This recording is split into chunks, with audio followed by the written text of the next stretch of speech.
এই জহুরুল ধান বান্ধাই যাবো। জহুরুল কি ভিসা পাঠালি?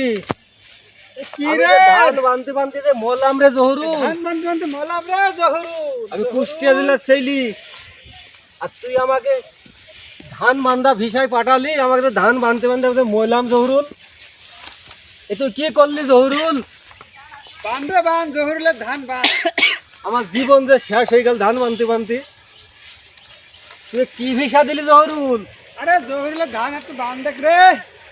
আসলাম খানের সাথে ছিল, ভালো ছিল। এমন ভিসা দিলে আমার ধান বানতে বানতে আমার জীবন গেল জহুরুল। নেরে জহুরুল। জহুরুল আরে ভাই দেশে ভিসা না, এ জহুরুল ভিসা। খালি ধান বান্ধা তবে ধান বান্ধা। জহুরুলের কাজই আলাদা।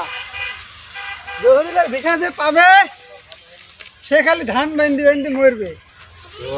এই যে জহুরুল ভিসা, যে ছাগল চারাতুক দেশে তাও কাজ ছিল, এই জহুরুলের ভিসায় আসি ধান বানতে বানতে জীবন গেল।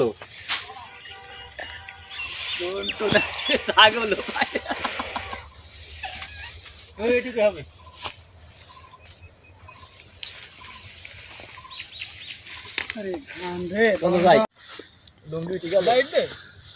চরম জোরে চাষি ধান বানছে। এই কে কি ধান বান্ধা?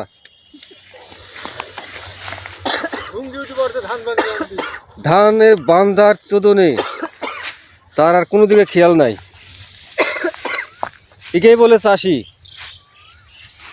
চাষি শুধু নাম পড়ালে হবে না।